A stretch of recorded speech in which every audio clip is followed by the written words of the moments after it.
Hello everyone, this is Sakshi Vaishnoi and welcome to mind and brains. एक ऐसा channel जहां पर आपको मिलते हैं 4 to 12th क्लास तक के सारे सब्जेक्ट्स के वीडियोस बिल्कुल free of cost. So students, अब हम क्या पढ़ने वाले हैं? अब हम पढ़ेंगे अपने प्रैक्टिकल्स का पार्ट 2। इसके पहले वाले लेक्चर में हमने पार्ट 1 कंप्लीट किया था। उसमें हमने कुछ 4-5 हमारे न्यूमेरिकल्स किए थे related to our national income, and I hope कि वो वाले न्यूमेरिकल्स आप लोगों को अच्छे से क्लियर है। अब इस पर्टिकुलर पार्ट में हम और भी न्यूमेरिकल्स देखेंगे, और अभी हमारे इसके बाद में भी 2 और पार्ट्स आएंगे। फिर टोटली मतलब कि फाइनली हम 4 पार्ट्स में अपने बहुत सारे हर एक कंसेप्ट से रिलेटेड जो न्यूमेरिकल्स है वो कंप्लीट कर पाएंगे। ओके, तो स्टार्टिंग विथ प्रैक्टिकल्स का पार्ट 2। ठीक है, स्टार्ट करते हैं हम अपने फर्स्ट क्वेश्चन से। अब देखो यहाँ पे ये जो क्वेश्चन है ये एक पैराग्राफ के फॉर्म में है। इसे पढ़ना पड़ेगा, इसे समझना पड़ेगा, इसमें से हमें कंक्लूजन्स ड्रॉ करने पड़ेंगे और फिर उसके बाद में हम कोई भी कैलकुलेशन कर पाएंगे। राइट, अभी तक हमने जितने भी क्वेश्चंस किए आपने सब में देखा कि एक टेबुलर फॉर्मेट में आप लोगों को जो डेटा है वो गिवन था, है ना, कि एक एक पर्टिकुलर आइटम अलग लिख दिया और उसकी वैल्यूज अलग लिख दी। लेकिन अब ये एक पैराग्राफ फॉर्मेट में आ गया है और इस पैराग्राफ फॉर्मेट को भी हमें अच्छे से समझना पड़ेगा और वो क्या पूछना चाहते हैं और क्या इन्फॉर्मेशन दी गई है, ये सारी चीज़ें हमें अच्छे से केयरफुली फाइंड आउट करनी पड़ेगी। राइट, तो चलिए देखते हैं कि क्वेश्चन में क्या पूछा गया और क्वेश्चन में दिया क्या गया है। ठीक है, so firm A buys from X inputs worth 500 crore. देखो जो फर्स्ट वाली लाइन है उससे हमें क्या मतलब समझ में आ गया कि जो फर्म ए है वो एक्स से खरीद रही है इनपुट्स। ठीक है, कितने के? 500 करोड़ के। मतलब कि ये हो गया इनका इंटरमीडिएट कंजम्पशन, क्योंकि इनपुट्स खरीदे जा रहे हैं, इनपुट्स को आउटपुट्स में कन्वर्ट किया जाएगा। तो अभी तो ये क्या हुआ? ये हुआ इनका इंटरमीडिएट कंजम्पशन। ठीक है, and sales to firm B. अब जो फर्म ए है उसने खरीदा है इनपुट एक्स से और सेल किसको किया? बी को सेल किया गुड्स। बी को गुड्स सेल किए। ठीक है, बी को इनपुट सेल नहीं किए, गुड्स सेल किए वर्थ 1000 करोड़। कितने के? 1000 करोड़ के। And to firm C goods worth 700 crore. ठीक है, मतलब कि अगर मैं फर्म ए की पूरी इंफॉर्मेशन देखूं तो मुझे क्या समझ में आ रहा है कि फर्म ए ने इनपुट्स कितने के खरीदे उन्होंने 500 करोड़ के। दैट मीन्स इंटरमीडिएट कंजम्पशन हो गया 500 करोड़ का। उसके बाद में जो फर्म ए है उन्होंने गुड्स सेल किए फर्म बी को और फर्म सी को। कितने कितने के? फर्म बी को 1000 करोड़ के दिए और फर्म सी को 700 करोड़ के दिए।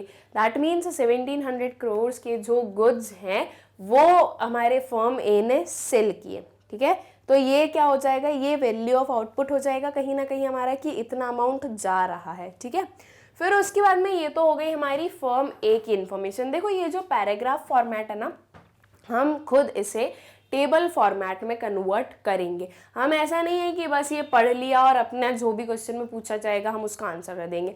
हम एक प्रॉपर टेबल बनाएंगे, उसमें सारी इन्फॉर्मेशन अच्छे से लिखेंगे ताकि जो एग्जामिनर हैं उन्हें बहुत अच्छा लगे और उन्हें समझ में आ जाए कि इस बच्चे को आता है अच्छे से सारा कैलकुलेशन। ठीक है, उन्हें ज़्यादा मेहनत ना करना पड़े और हमें ऐसे ही काम करने चाहिए कि जिसमें कि जो हमारे एग्जामिनर होते हैं, जो हमारे चेकर होते हैं, उन्हें ज़्यादा मेहनत ना करना पड़े। क्योंकि जब उन्हें मेहनत करनी पड़ती है ना, तो फिर उनका क्या होता है? दिमाग घूमने लगता है। उनको लगता है यार क्यों इतना पढ़वा रहे हो, एक ही पर्टिकुलर टॉपिक पर इतने सारे क्वेश्चंस को आंसर देखना, इतने सारे डिफरेंट आंसर्स देखना। उसमें से कुछ ऐसे होते हैं जिनकी राइटिंग समझ में नहीं आ रही है, किसी के साथ में कुछ हो रहा है, किसी ने कुछ लिख दिया है।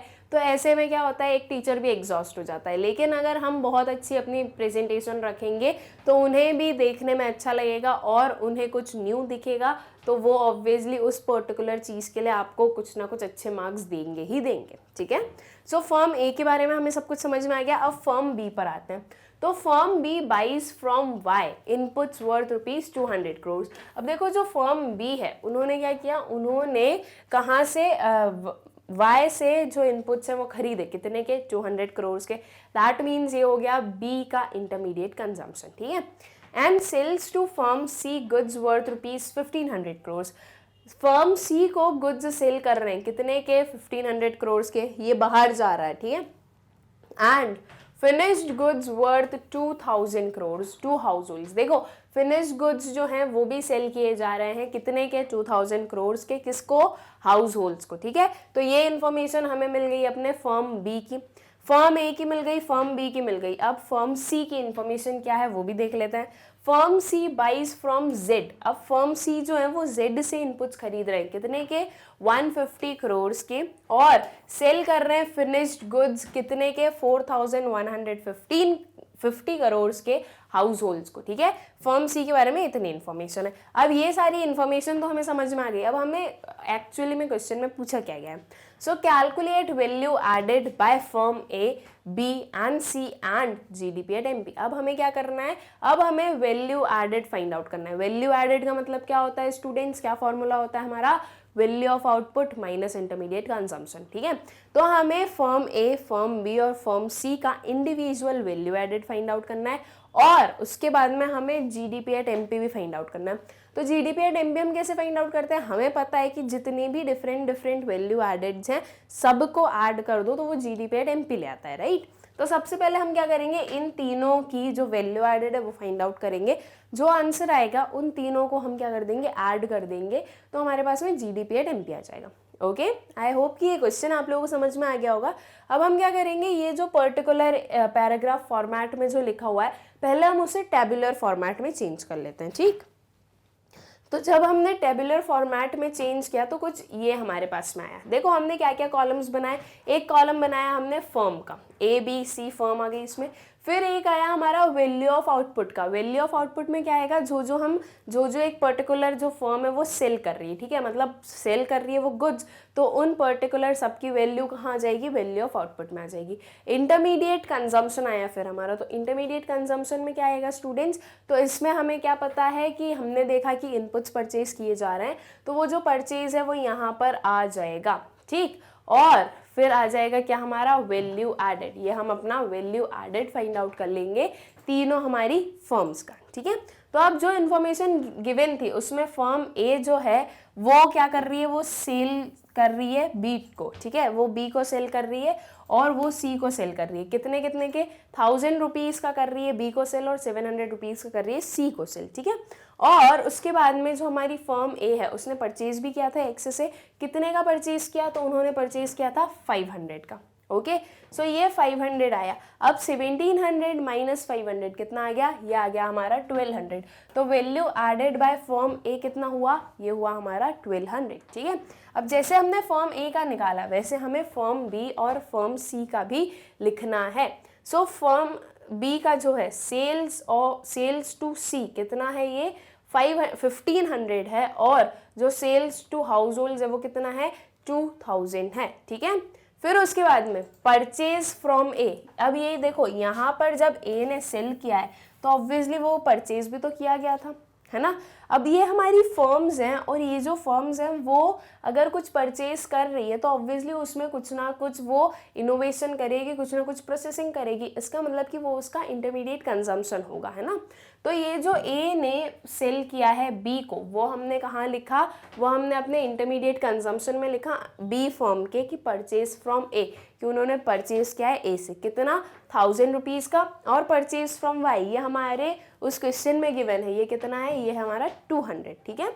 सो अब हमें value of output value added निकालना है, तो वो क्या हो जाएगा, इन दोनों को ऐड करें हम तो कितना आ गया 3500, माइनस इन दोनों को ऐड करें तो कितना आ गया 1200। सो 3500 माइनस 1200 ये हो गया हमारा 2300, जो कि क्या आया हमारा वैल्यू एडेड आया by firm B, okay. Then same आता है हम अपने फर्म सी पर। फर्म सी की जो सेल्स की इंफॉर्मेशन है वो क्या है, सेल्स टू हाउस होल्ड दिया हुआ है 4150, ठीक है। अब इसके बाद में देखो जो सी है उसने परचेज किया ए से, ओके, फिर उसने परचेज किया बी से, उसके बाद में क्वेश्चन में गिवन है हमारे कि उसने परचेज किया जेड से, ठीक है। तो उन सबको हम इंक्लूड करेंगे यहाँ पे। परचेज फ्रॉम ए कितना है 700 है, फिर परचेज फ्रॉम बी पर आए तो ये कितना है 1500 है, और परचेज फ्रॉम जेड ये 150 जो कि क्वेश्चन में गिवन है, हमको एकदम क्लियरली गिवन है, ठीक है। अब इसकी भी वैल्यू एडेड सेम वे में हम फाइंड आउट कर लेंगे। ये क्या आ गई, ये आ गई हमारी वैल्यू ऑफ आउटपुट, और ये जो इंटरमीडिएट कंजम्पशन है इन तीनों को ऐड कर मिल जाएगा, ठीक है।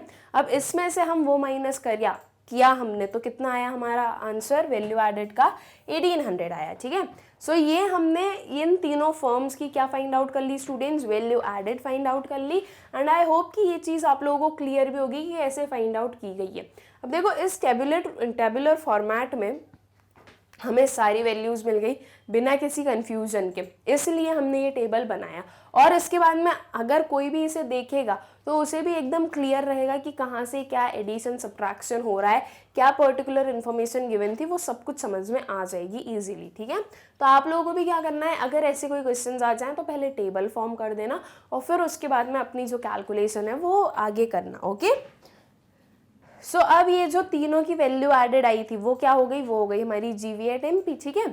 So value added by firm A ये कितना हो गया 1200 crore, value added by firm भी हो गया हमारा 2300 करोड़ और वैल्यू एडेड बाय फर्म से कितना हो गया 1800 करोड़, ठीक है।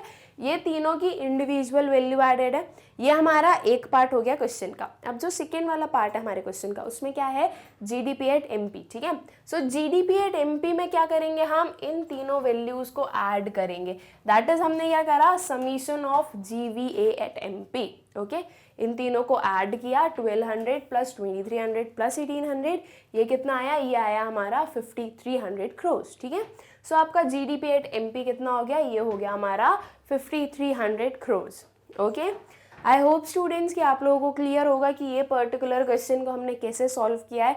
और इन फ्यूचर भी आप लोगों से अगर कोई इसी भी काइंड का क्वेश्चन पूछा जाए आप लोगों से तो आप लोगों को कैसे सॉल्व करना है, ओके। ईजी था क्वेश्चन, बस इसमें करना क्या था कि हमें थोड़ा सा जो एक अलग फॉर्मेट में क्वेश्चन गिवन था उसे वापस कन्वर्ट करना था अपने रेगुलर टेबल वाले फॉर्मेट में और आंसर्स फाइंड आउट करने थे, ठीक। आई होप कि अच्छे से ये पर्टिकुलर क्वेश्चन आप लोगों को क्लियर होगा, ओके। नाउ जो हमारा नेक्स्ट क्वेश्चन है स्टूडेंट्स, उसमें भी देखो कैसा गिवन है, एक वही पैराग्राफ फॉर्मेट में, यहाँ पर कोई भी टेबल वेबल नहीं गिवन है। तो जैसे हमने इसके प्रीवियस वाला क्वेश्चन किया वैसे ही हम ये वाला क्वेश्चन भी कर देंगे, ठीक है। So in an economy the following transactions take place, A sells good of 20 crore to B, ठीक है। यहाँ पे देखो एक एक चीज़ देखते जाओ। ये हमारे पास में 4 पॉइंट्स गिवन है और चारों पॉइंट्स में हम देख रहे हैं कि A, B, C और D के बारे में इंफॉर्मेशन गिवन है, ठीक है।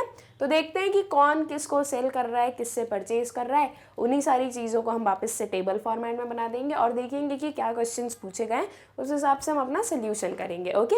सो A sales goods of 20 crore to B, 30 crore to C and 40 crore to households and goods worth 10 crores remain unsold, ठीक है।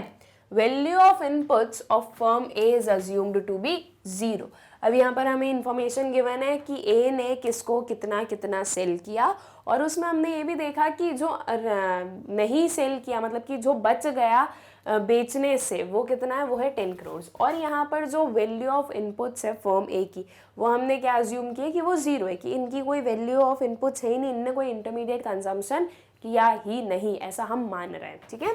फिर ये हो गई हमारी ए की इंफॉर्मेशन। फिर बी पर आते हैं। So B sells is output worth 40 crore to C, 60 crore to D and 50 crore to household for final consumption. अब देखो यहाँ पर भी जो बी के बारे में जो इन्फॉर्मेशन गिवन है उसमें सिर्फ सेलिंग की इन्फॉर्मेशन है, परचेजिंग की इन्फॉर्मेशन नहीं है। तो हम इसमें भी यही मान रहे हैं कि कुछ परचेज कर ही नहीं रहे हमारे बी, ठीक है। तो यहाँ पर कितना सेल किया, 40 करोड़ किया सी को, 60 किया डी को और 50 किया हाउस होल्ड्स को, ओके। फिर आते हैं हमारे सी पर। तो C sells his output worth 100 crore to D, 100 crore to household and exports worth 100 crore. अब जो सी है उन्होंने 100 करोड़ का डी को सेल किया है, 100 का हाउस होल्ड को और 100 का क्या किया, एक्सपोर्ट किया, ठीक है। फिर जो डी है उन्होंने क्या सेल किया है, 300 crore to households and 100 crore to government, ठीक है। इतनी इन्फॉर्मेशन गिवन है। इस पूरी इन्फॉर्मेशन को हम टेबुलर फॉर्मेट में इजीली क्या कर सकते हैं, कन्वर्ट कर सकते हैं, राइट। ये चीज़ हमें आती है ना टेबुलर फॉर्मेट में कन्वर्ट करना। तो बस ये जो लिखी हुई इन्फॉर्मेशन है हमें बस उसे क्या करना है, अपने टेबल में चेंज करना है, ठीक है। अब देखते हैं कि हमें कैलकुलेट क्या करना है। So calculate value added by each firm, एक firm that is A B C D, चारों फर्म्स की इंडिविजुअल हमें वैल्यू एडेड फाइंड आउट करनी है। उसके बाद में total value added on an मतलब कि टोटल कितना वैल्यू ऐड हो रहा है, ठीक है, वो हमें बताना है, और टोटल कंजम्पशन एक्सपेंडिचर बताना है, ठीक है। टोटल वैल्यू एडेड का मतलब क्या हो जाएगा कि इन सब की साथ में क्या कितनी वैल्यू एडेड है वो बताना रहेगा, और टोटल कंजम्पशन एक्सपेंडिचर बताना होगा, ठीक है। तो चलिए देखते हैं कि कैसे। पहले हम तो अपना टेबल बना देंगे और फिर उसके बाद में क्या करना है, उसके बाद में हमें जो है अपना जो कैलकुलेशन है वो करनी है, ठीक है। तो देखो वही सेम टेबल हमने लिया है, फॉर्म ली है, फिर वैल्यू ऑफ आउटपुट लिया है, इंटरमीडिएट कंजम्पशन लिया है, और फिर वैल्यू एडेड लिया है, ठीक है। अब फॉर्म ए की जो इंटरमीडिएट कंजम्पशन थी, दैट इज जो इनपुट्स परचेज करने थे, वो हमने क्या अज्यूम किए 0, तो ये तो आ गया हमारा 0 वैल्यू ऑफ इनपुट्स, तो ठीक है। अब फॉर्म ए ने किस किस को सेल किया है, तो सेल्स टू बी है इनका कितना 20, फिर सेल्स टू सी कितना है 30, फिर सेल्स टू हाउस होल्ड है 40, और अनसोल्ड स्टॉक कितना है 10, ठीक है। तो इसका मतलब ये हो रहा है कि इतने पूरे गुड्स को प्रोड्यूस किया था ए ने, है ना। तो इसका टोटल जो वैल्यू एडेड है बाय फर्म ए वो कितना आ जाएगा, वो आएगा हमारा value of output minus intermediate consumption. ये कितना हो रहा है सबको ऐड करके 100 हो रहा है, सो 100 माइनस 0, ये कितना आ गया हमारा 100, ठीक है।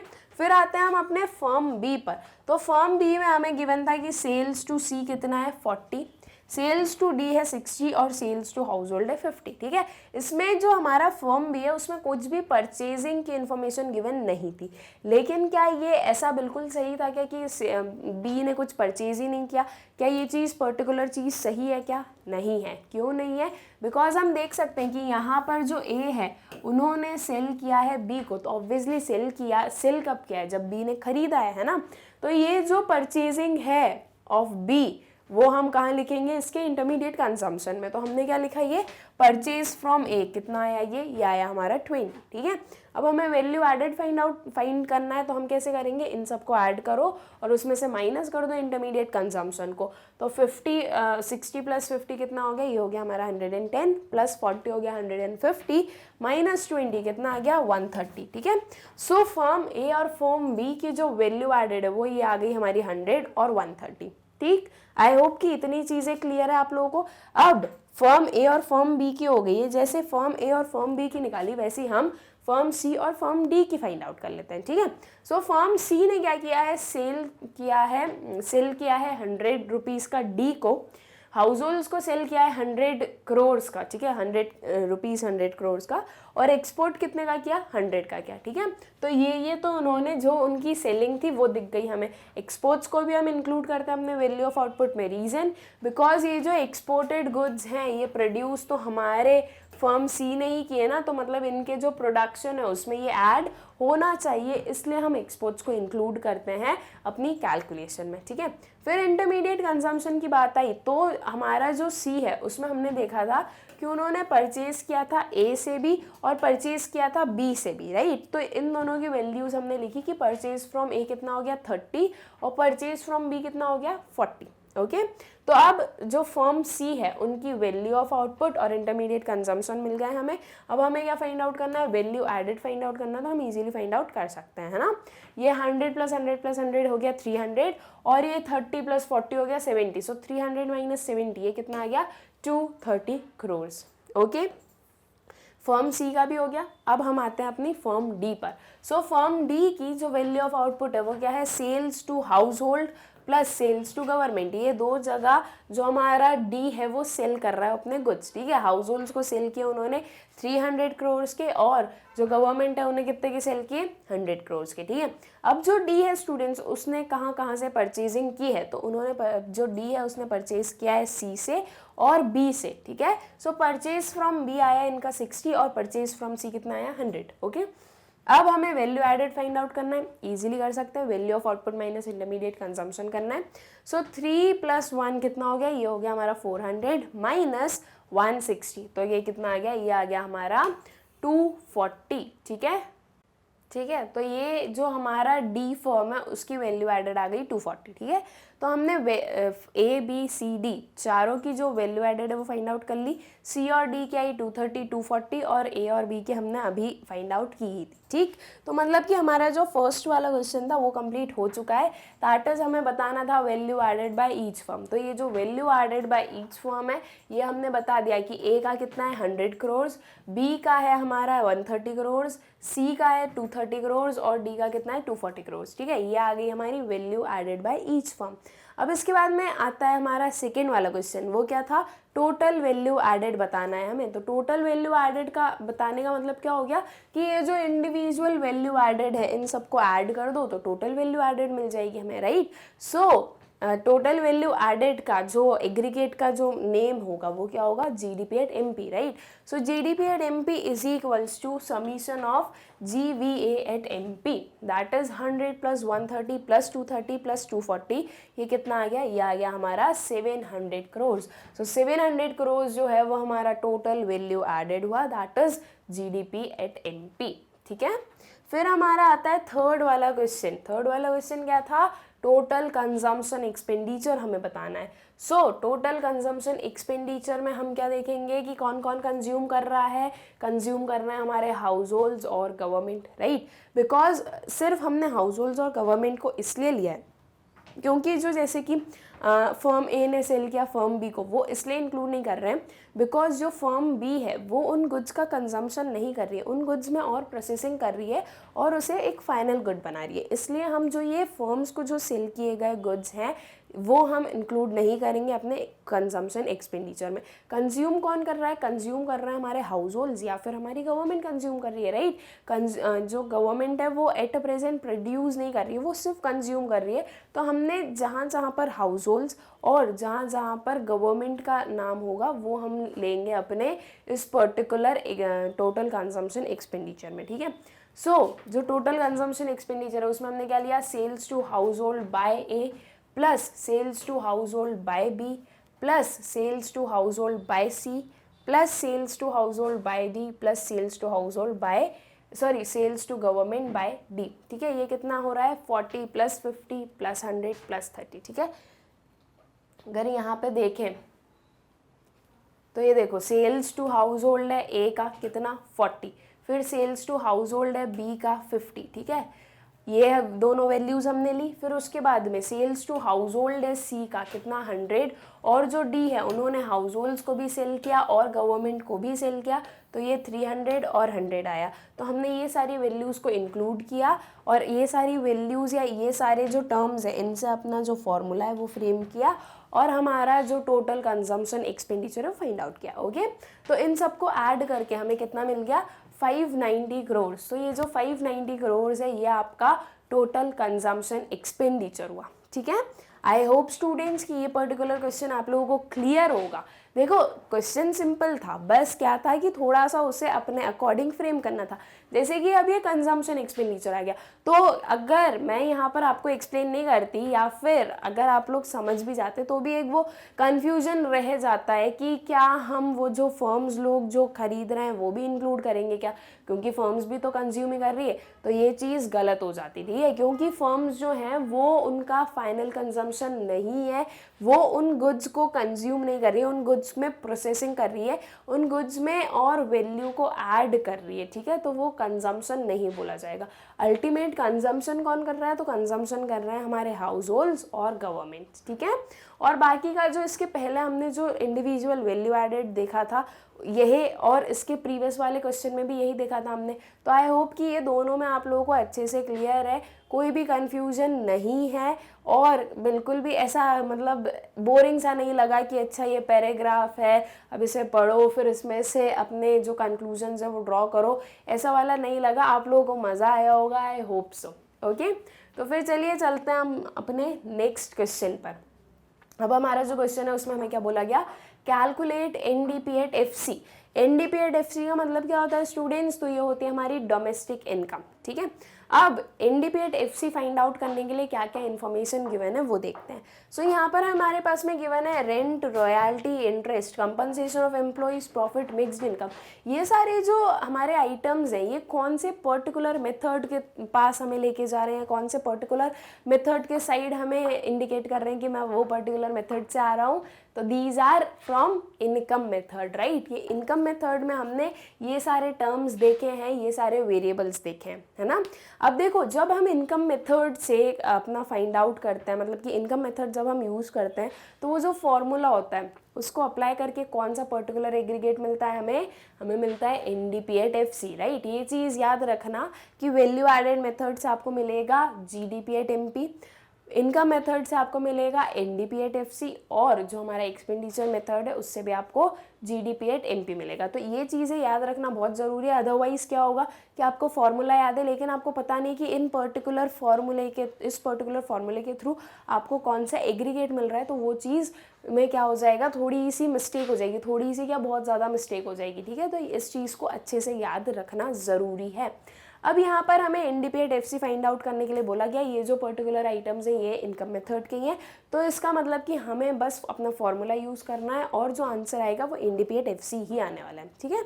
अब अगर मैं यहाँ पर स्टूडेंट्स ये सारे आइटम्स देखूँ, ये सारे वेरिएबल्स देखूँ, तो ये सारे जो वेरिएबल्स हैं वो हमारे इनकम मेथड के पार्ट हैं, राइट। मतलब कि ये हमारे डोमेस्टिक इनकम के पार्ट होते हैं। हम rent, royalty, interest, compensation of employees, profit, mixed income, ये सारे जो हैं ये हमारी इनकम मेथड के कंपोनेंट्स हैं, है ना। आई होप कि आप लोगों को याद है सब कुछ, ऐसा नहीं लग रहा है कि मैं क्या बोल रही हूँ, ऐसी वाली फीलिंग नहीं आनी चाहिए। आप लोगों को याद होना चाहिए, हम लोगों ने बहुत अच्छे से सब कुछ पढ़ा है, ठीक है। तो ये सारी चीज़ें जब उसके कंपोनेंट्स हैं तो हमें क्या करना है, सीधा सिंपल सा सबको ऐड कर देना है, राइट। बिकॉज यहाँ पर ये सारी जो वैल्यूज़ हैं वो इंक्लूड होने वाली है हमारे कैलकुलेशन में, तो हम इन सबको ऐड कर देंगे तो हमें क्या मिलेगा, हमें मिलेगा एनडीपीएट एफसी। ओके, बहुत ही इजी क्वेश्चन है, बहुत ही सिंपल क्वेश्चन है और समझ में भी आ गया हमें, राइट। आई होप कि आ गया है आप लोगों को। तो देख लेते हैं कि इसका आंसर क्या आने वाला है। देखो उसे बस हमने क्या किया, एक फॉर्मूले के पैटर्न में लिख दिया ताकि थोड़ा सा अच्छा लगे वो। तो इस पैटर्न में लिखने के बाद में वो जो सारे 6 आइटम्स थे उन सबको हमने ऐड किया इसमें, ठीक है। ये सारी हमने वैल्यूज पुट की, 400 plus 200 plus 500 plus 1000 plus 500 plus 1000, ठीक है। इन सारी वैल्यूज को ऐड करके क्या आंसर मिला, 3600 करोड़। ये जो 3600 करोड़ है ये क्या बता रहा है कि ये क्या है, यह है आपका एनडीपीएट एफसी, ठीक है। अब देखो हमसे डायरेक्टली एनडीपीएट एफसी बोला था इसलिए ये पर्टिकुलर से ये आंसर आ गया। अगर और कोई सा एग्रीगेट बोलते तो हम उसके अकॉर्डिंग उसकी कैलकुलेशन कर लेते, उसमें उतने एडजस्टमेंट कर लेते। बिकॉज किसी भी एक, अगर हमारे पास में एक कोई भी एग्रीगेट गिवन है तो हम उससे कोई सा भी दूसरे एग्रीगेट फाइंड आउट कर सकते हैं। इतने एक्सपर्ट तो हम बन गए, राइट। आई होप सो कि आप लोग बन गए हो, आप लोग बराबर प्रैक्टिस कर रहे हो, बिल्कुल भी लेविशनेस नहीं दिखा रहे हो यहाँ पे कि नहीं करना है या ये या वो, ठीक है। आप लोग अच्छे से आपकी प्रिपरेशन कर रहे हो। फिर आते हैं हम अपने नेक्स्ट क्वेश्चन पर। अब हमें बोला गया है कि आपको क्या करना है, कैलकुलेट करना है नेशनल इनकम को, ठीक है। अब देखो क्या क्या पर्टिकुलर इन्फॉर्मेशन गिवन है। कंपनसेशन ऑफ एम्प्लॉइज गिवन है, इसका मतलब कि कंपनसेशन ऑफ एम्प्लॉइज जो है वो हमारा इनकम मेथड का पार्ट होता है, तो ये भी इनकम मेथड ही दिख रही है मुझे, ठीक है। तो देखो यहाँ पे कैलकुलेट नेशनल इनकम बोला, नेशनल इनकम क्या होती है, एनएनपीएट एफसी होती है। अब अगर हम इनकम मेथड से फाइंड आउट करेंगे तो हमें क्या मिलेगा, हमें मिलेगा एनडीपीएट एफसी, ठीक है। तो इसका मतलब कि हमें एनडीपीएट एफसी को कन्वर्ट करना पड़ेगा एनएनपीएट एफसी में, ठीक है। देखते हैं कि हम कैसे फाइंड आउट करने वाले हैं। यहाँ पर कंपनसेशन ऑफ एम्प्लॉइज गिवन है, वेजेस इन काइंड गिवन है, indirect taxes, gross domestic fixed capital formation, operating surplus, mixed income of self employed, net factor income from abroad and net exports, ठीक है। ये सारे आइटम्स हमारे पास में given है। अब हमें क्या फाइंड आउट करना है, अब हमें फाइंड आउट करना है अपनी नेशनल इनकम। तो हम कैसे करने वाले हैं, देखो यहाँ पर हम यूज़ तो करेंगे अपना income method he, because income method के सबसे ज़्यादा टर्म्स यहाँ पर हमें देखने को मिल रहे हैं, ओके। सो जब हम अप्लाई करेंगे तो हम क्या कर रहे हैं, compensation of employees plus operating surplus. ये ऑपरेटिंग सरप्लस जो है ये हमने अपने प्रॉफिट की जगह पर लिया है, मतलब कि प्रॉफिट एंड ऑपरेटिंग सरप्लस हमने वह एक ही चीज़ मान ली है, plus mixed income of self employed plus net factor income from abroad. ठीक है, अब ये net factor income from abroad को हमने क्यों ऐड किया, बिकॉज हमें पता है कि जो हमारा इनकम मेथड होता है उससे हमें क्या मिलता है, उससे हमें मिलता है NDP@FC, राइट।